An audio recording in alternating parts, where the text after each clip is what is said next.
Será que a Bíblia não se contradiz quando afirma não terás outros deuses diante de mim?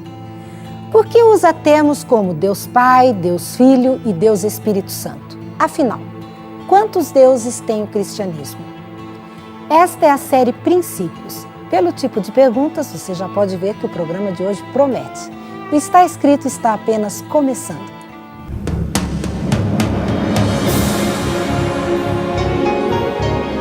Ele permaneceu através dos tempos. O livro de Deus, a Bíblia.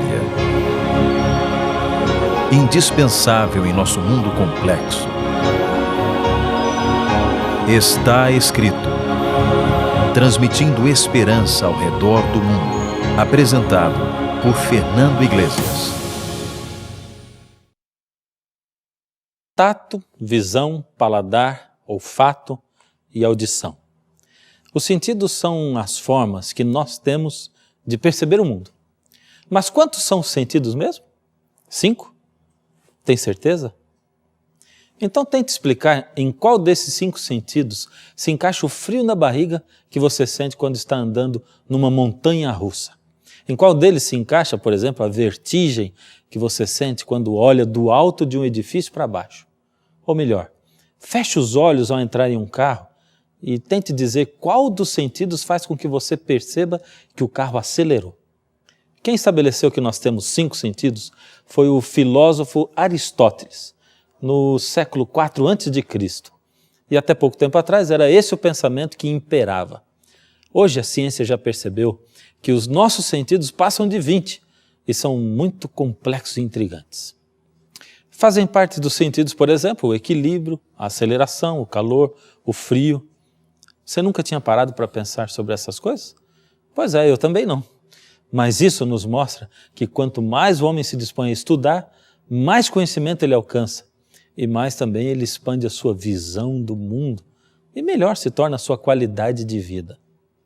Mais do que isso, o homem, como um ser inigualável, tem também a capacidade de transcender, de descobrir o espiritual.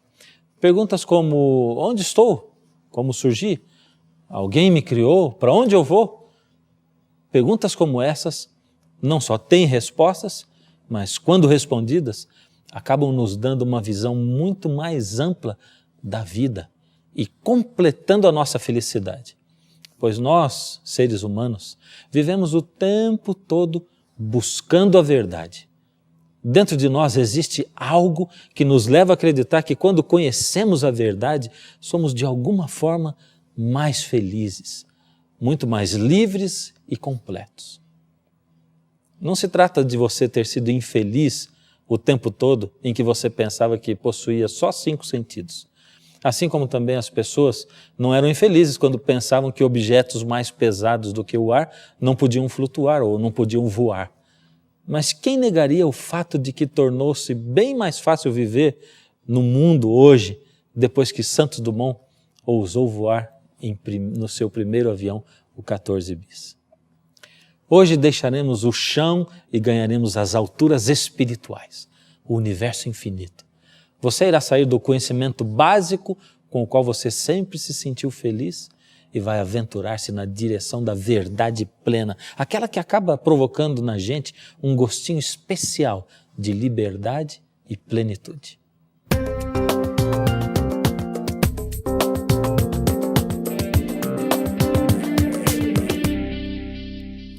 Para respondermos à primeira pergunta de quem nos criou, antes precisamos descobrir quem é Deus ou como Ele é. Tiago 2,19 diz o seguinte: crês tu que Deus é um só? Fazes bem. A Bíblia é clara em afirmar que nós temos um só Deus. Mas você se lembra de quando nós estudamos o Evangelho de João? Aquela declaração sobre Jesus ser Deus? Não se lembra? Vou lembrar você. João, do capítulo 1, do verso 1 em diante. E ali diz mais ou menos assim: o verbo estava com Deus e o verbo era Deus. Todas as coisas foram feitas por meio dele e sem ele nada do que foi feito se fez. João declara abertamente, e a Bíblia também, o fato de que Jesus é o verbo. Ele diz que todas as coisas foram criadas por ele. Jesus era o Deus da criação. Lembra-se quando Deus conversou com Moisés e ele disse: e quando o faraó me perguntar quem me enviou, o que direi? E Deus disse para Moisés: diga que eu sou o enviou. As coisas se encaixam perfeitamente quando nós vemos Jesus dizendo: eu sou o caminho, a verdade e a vida. Jesus declara também: eu sou a porta, eu sou o bom pastor. E quando nós comparamos isso com outros textos da Bíblia, aí as coisas ficam mais claras ainda. João 10,30, por exemplo, diz: eu e o Pai somos um. Quem me vê a mim, vê ao Pai. Então, alguém poderia raciocinar assim: bom, se só existe um Deus, e se Jesus é Deus, então o único Deus é Jesus. Mas o que nós fazemos então quando encontramos Jesus orando ao Pai, como nesses textos que vimos agora há pouco? Como Mateus 26,39 também, onde diz: Pai, se possível, passa de mim esse cálice. Todavia não seja como eu quero, e sim como tu queres. Além de Jesus ser Deus, há também Deus o Pai. Agora surgem outras perguntas. Então quer dizer que a Bíblia diz que há um só Deus, mas ao mesmo tempo diz que Deus o Pai é Deus e que Jesus é Deus. Então são dois deuses. Pois então espera aí, vamos complicar um pouco mais. Por que Jesus nos instrui a batizarmos em nome do Pai, do Filho e do Espírito Santo? Será que o Espírito Santo também é Deus? Atos 5, 3 e 4 diz: então disse Pedro: Ananias, por que encheu Satanás o teu coração, para que mentisses ao Espírito Santo, reservando parte do valor do campo? Como, pois, assentastes no coração? Não mentistes aos homens, mas a Deus. Percebeu? Quando mentistes ao Espírito Santo, mentistes não a homens, mas a Deus. Esse texto e outros da Bíblia indicam claramente que o Espírito Santo é Deus sim. E agora? Ficou confuso? Você deve estar aí se perguntando: e aí? São 3 deuses ou ainda tem mais? Quer ficar mais confuso ainda? Pois aí vai, Deuteronômio 6,4. Ouve, ó Israel, o Senhor nosso Deus é o único Deus. E agora?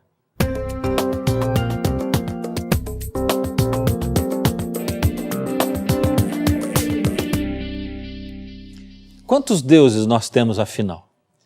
A Bíblia não está se contradizendo?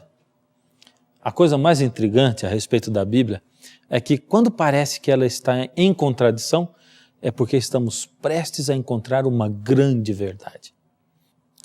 Antes de tudo, é bom a gente lembrar que essa parte da Bíblia, onde está escrito: ouve, ó Israel, o Senhor teu Deus é único, foi escrita em hebraico. E em hebraico existem 2 palavras para uno, único. Uma é Yakid, a outra é Ekad. Embora as 2 palavras sejam usadas na Bíblia como sinônimos de uno e único, cada uma delas é usada em casos totalmente diferentes, com significados diferentes. Vou explicar melhor. Em Gênesis 22:2, Deus disse a Abraão: toma o teu filho, o teu único filho, Isaque, a quem tu amas.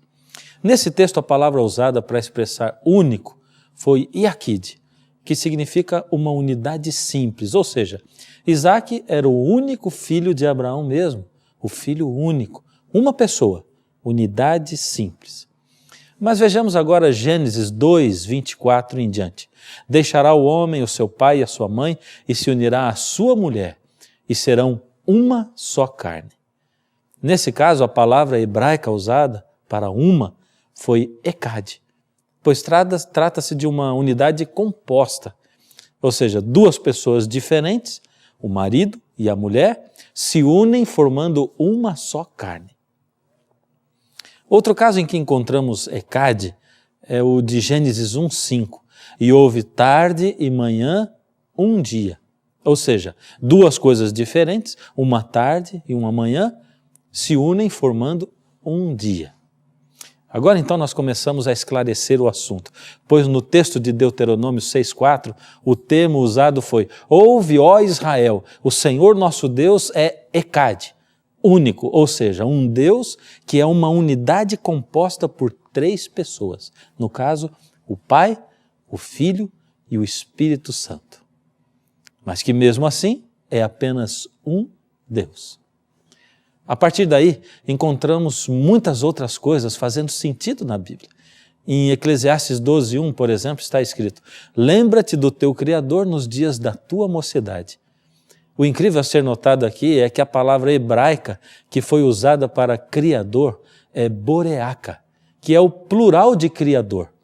Portanto, o que na verdade está escrito é: lembra-te dos teus criadores. Em Gênesis 1:26 nós temos: e disse Deus, façamos o homem à nossa imagem. Ora, se a gente sabe que só Deus tem o poder para criar, como então ele está dizendo façamos? E mais, o homem foi criado à imagem de Deus. Então, como ele diz, à nossa imagem. Agora, somando-se isso ao fato de que nós havíamos acabado de chegar à conclusão de que existe um só Deus, acabamos de descobrir que temos um só Deus, mas formado por 3 pessoas. Eu vou repetir, um só Deus, formado por 3 pessoas. Como entender isso?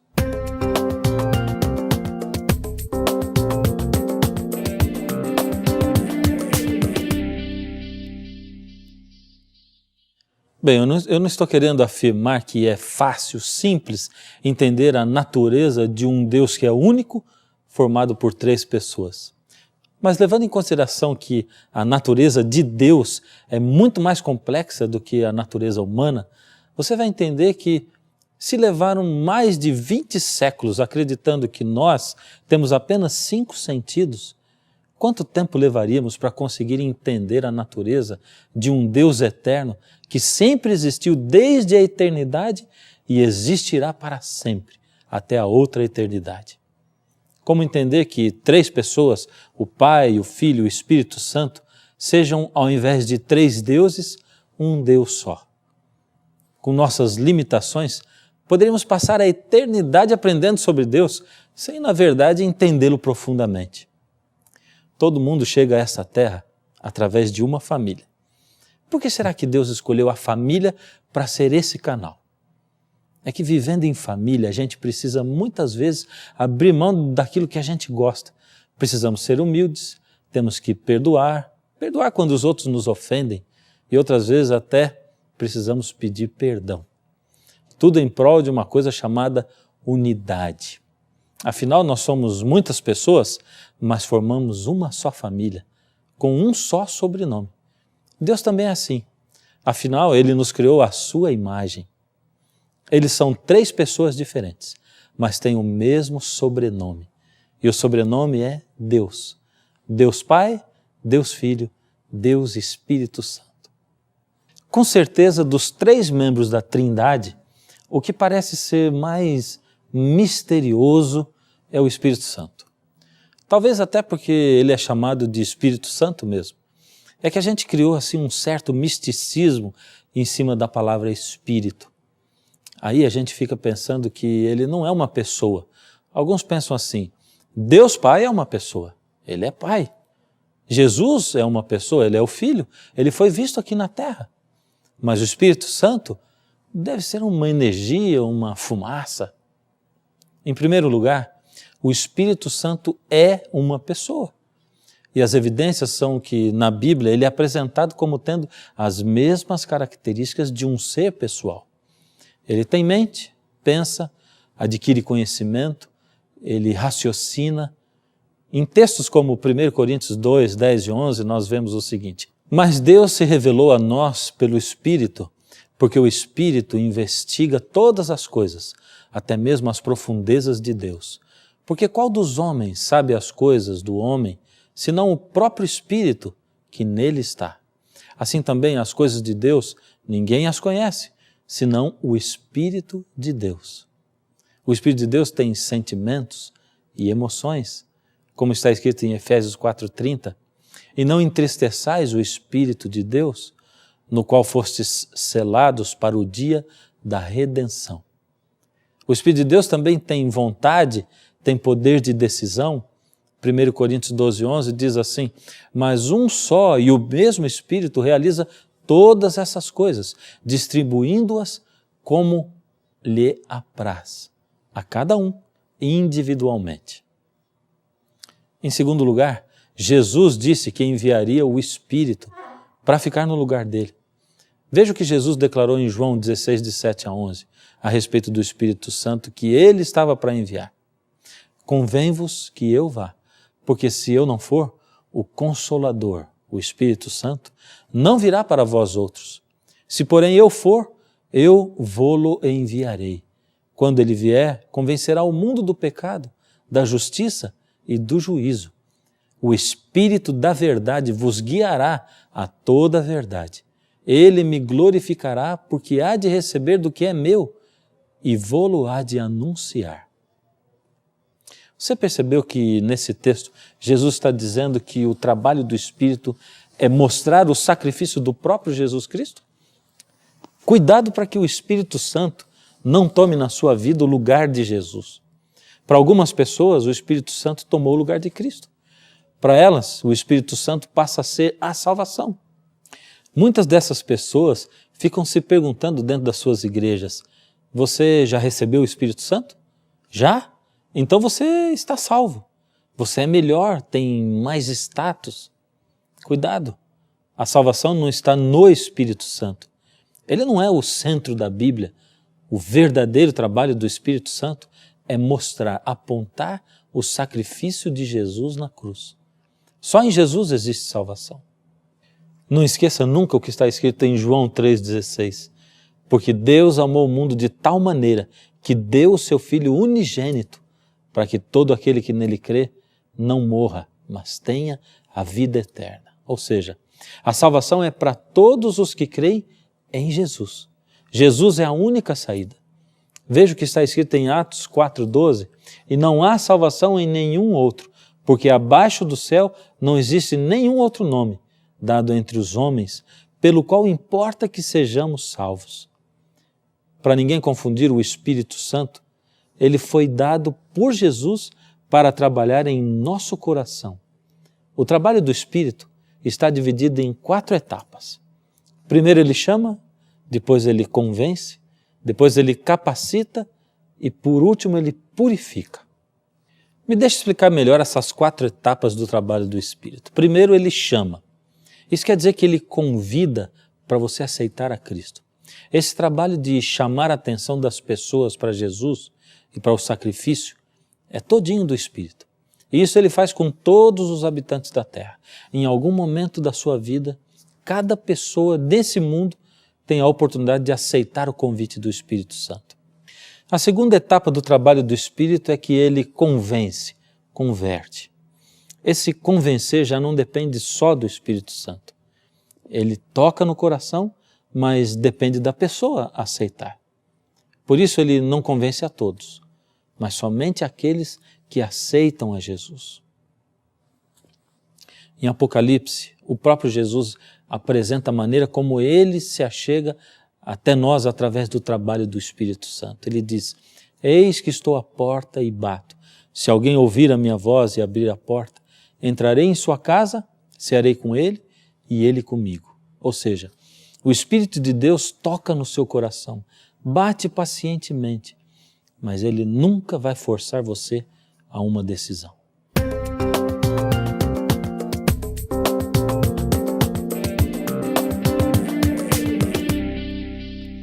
Quando você sente o Espírito de Deus tocando no seu coração, chamando para aceitar a Jesus, e você aceita Jesus e entrega-se a Ele, você faz um compromisso com Ele através do batismo. É como se Jesus pedisse você em casamento e você aceitasse. Jesus comparou o relacionamento dele conosco com o casamento. O dia do casamento é um dia mágico, mas também muito confuso. Você está preocupado com uma série de coisas. Chega então o momento da cerimônia. Ali está a noiva do seu lado, tão linda. Você fica emocionado cada vez que olha para ela e pensa que ela escolheu ser sua por livre e espontânea vontade. A partir dali, vocês vão ter o mesmo sobrenome. Serão uma família, um casal. Como o próprio Jesus usou várias vezes a figura do casamento para ilustrar o seu relacionamento conosco, Nós poderíamos então dizer que na primeira fase, o Espírito Santo apresenta Jesus a você como alguém que apresenta um candidato ao namoro. E na segunda, com o seu consentimento, ele vai mostrando a você as qualidades de Jesus para que você, por sua livre e espontânea vontade, possa aceitar quando ele trouxer o pedido de casamento da parte de Jesus. O casamento é o batismo. Só que ao contrário do que muitos pensam, o batismo não é o auge da vida espiritual de uma pessoa. Ele é apenas o início dessa vida espiritual. É quando a pessoa diz o sim para Deus. Na terceira fase do trabalho do Espírito, ele capacita, concede dons. E na quarta fase, ele purifica. Começam a aparecer na vida da pessoa os chamados frutos do Espírito. Qualidades como alegria, paz, paciência, delicadeza, bondade, fidelidade, humildade, domínio próprio. Quando a pessoa passa pela primeira e a segunda fases do trabalho do Espírito, que é chamar e converter, ela chega ao batismo na água. E a isso nós chamamos de conversão. Quando ela passa pela terceira e quarta fases do trabalho do Espírito, que são capacitar e purificar, a pessoa chega então ao batismo no Espírito Santo. E a isso nós chamamos de santificação. A santificação ou o batismo no Espírito Santo é quando você, através da oração e do estudo da Bíblia, clama a Deus e se torna tão íntimo de Deus que Ele capacita você a viver uma vida mais parecida com a vida de Jesus. Você começa a ter mais facilidade de gostar das coisas de Deus e de ter um caráter parecido com o de Jesus. A santificação leva a vida toda. Você vai ficar a vida inteira perseguindo esse alvo, mas com a força e o poder do Espírito. É mais ou menos assim. Ao você sair do altar do casamento, vocês têm o mesmo nome, são um casal, uma família, mas ainda não se tornaram uma só carne. Vocês só passaram pela importante cerimônia de casamento, mas o tornar-se uma só carne, bom, isso só acontece a partir da noite de núpcias. É quando o casal vai se conhecer intimamente e cada vez mais se tornarão parecidos um com o outro. É a partir daí que o cristão ficará cada vez mais parecido com Jesus. Alguns se batizam e se contentam. Esquecem-se de que o batismo é apenas nascer espiritualmente. É apenas a cerimônia de casamento. O que nós precisamos é do batismo do Espírito Santo. Sem isto, nós não estamos mais preparados para enfrentar o mundo do que estavam os discípulos após a crucifixão do Senhor. Mas cuidado, o batismo do Espírito Santo não é alguma coisa mística. Eu estou dizendo isso porque alguns estão confusos por aí. Tem pessoas que acreditam em um Espírito Santo místico. Eles vão até a igreja, emocionam-se a ponto de entrarem em transe. Perdem a consciência, não controlam mais seu cérebro, suas emoções, caem no chão, gritam, viram os olhos, rodam feito peão e falam coisas que nem eles mesmos entendem e chamam a isto de batismo do Espírito Santo. Cuidado para que as suas emoções não tomem sua vida. Emoções devem ser equilibradas com razão. Em que época da história você acha que Deus esteve mais próximo do ser humano? Na época de Adão e Eva, Deus relacionava-se com o homem face a face. Na época de Moisés, Deus habitava num santuário feito por mãos humanas, habitava lá no meio do povo, escondido pelo santuário apenas. Na época em que Jesus andou aqui nessa terra, Ele era o Deus em forma de homem. As pessoas podiam olhar nos olhos de Deus, ouvir as palavras que fluíam dos seus lábios. Pois então saiba que a época em que Deus está mais perto do ser humano é hoje. Embora Deus já tenha falado face a face com o homem, tenha habitado num templo e tenha vindo aqui a esse mundo viver como um de nós, hoje o Senhor Deus quer habitar dentro de nós. Ele quer fazer de você o seu próprio templo e moradia. Pois Ele diz, se eu quiser, Ele vem habitar em mim, através do Espírito Santo. Veja em 1 Coríntios 6,19. Acaso não sabeis que o vosso corpo é morada do Espírito Santo que está em vós, o qual tendes da parte de Deus, e que não sois de vós mesmos. Mas em que parte do corpo você acha que o Espírito Santo habita, mora? Ou em que parte do seu corpo você acha que ele atua? A resposta é simples. Onde está o poder de tomar decisões? Na mente. Isso mesmo, no cérebro.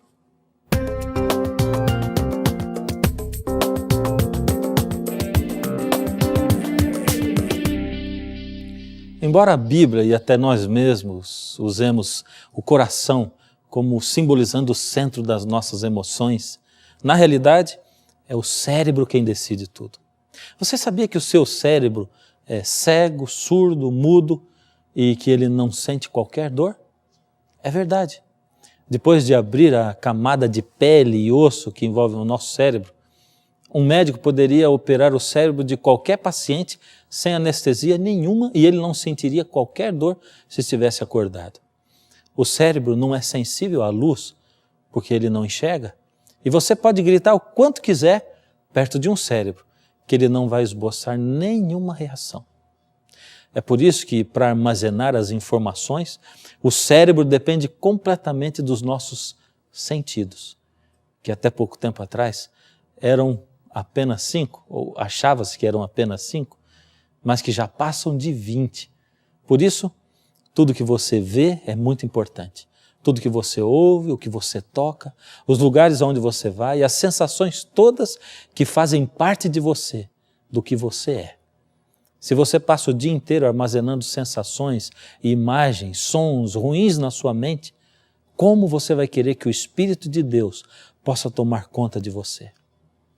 É por isso que Paulo diz em Romanos 12:2, não vos conformeis com este século. Ou seja, cuidado com os seus sentidos, cuidado com o que todo mundo faz, cuidado com o que todo mundo come, com o que todo mundo bebe, cuidado com aceitar a conduta, o modo de viver de todo mundo. E ele continua, transformai-vos pela renovação da vossa mente. É no cérebro que estão armazenadas as nossas vidas. Ele é o centro da nossa escolha. É tão importante que a morte de alguém é decretada logo após acontecer a morte cerebral. A mente rege o homem inteiro. A mente é onde nascem todas as nossas ações. É a mente que adora a Deus. Quero terminar o programa de hoje convidando você a meditar nisso. Enquanto Jesus estava morto no túmulo, todos os poderes das trevas estavam ali de prontidão, na pedra da tumba, envolvidos para tentar impedir que Jesus ressuscitasse. Satanás concentrou ali todo o seu poder para que Jesus não saísse da sepultura, não ressuscitasse, não revivesse. Mas o poder de Deus é tão grande que nem todos os demônios do mundo puderam evitar que o Senhor Jesus saísse vitorioso da sepultura. Em Efésios 1, de 18 a 20, Deus nos diz que Ele coloca à sua e à minha disposição o mesmo poder que Ele usou para ressuscitar a Jesus dos mortos. Esse poder vem através do batismo do Espírito Santo. Está à sua disposição. Basta querer, basta pedir por Ele e o Senhor dará.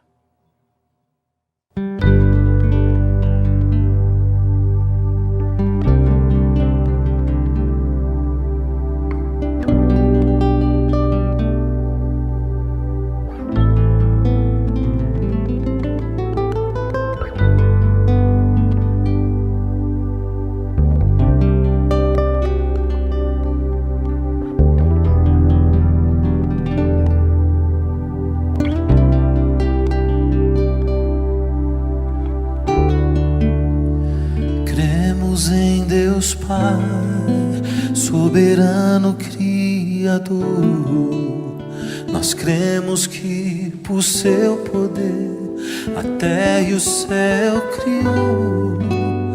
Seu eterno amor provou, seu Filho nos doou, da queda nos ergueu. Cremos sim. Cremos em Jesus, unigênito do Pai, perfeito Deus e eterno, autor da criação. Sofreu sem merecer, morreu, mas ressurgiu. Seu sangue nos remiu. Cremos sim. Pode a terra parar e o tempo passar, mas a palavra de Deus jamais passará. Pode tudo mudar, mas Deus não mudará. Cremos sim.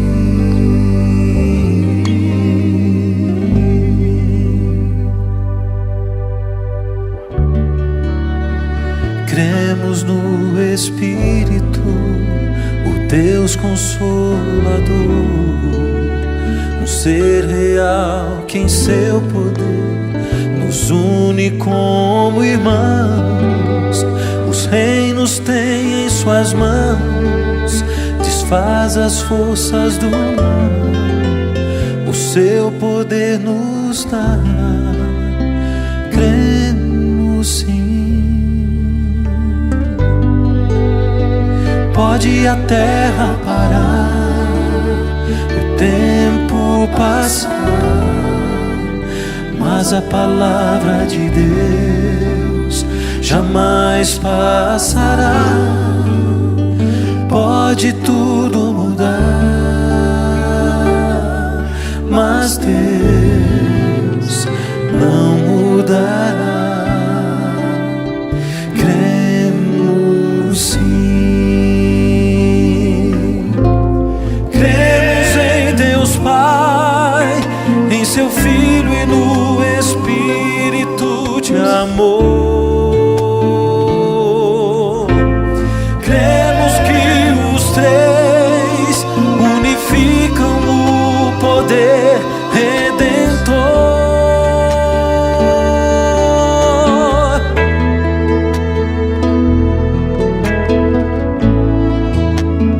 Pode a terra parar, o tempo passar, mas a palavra de Deus jamais passará. Pode tudo mudar, mas Deus não mudará.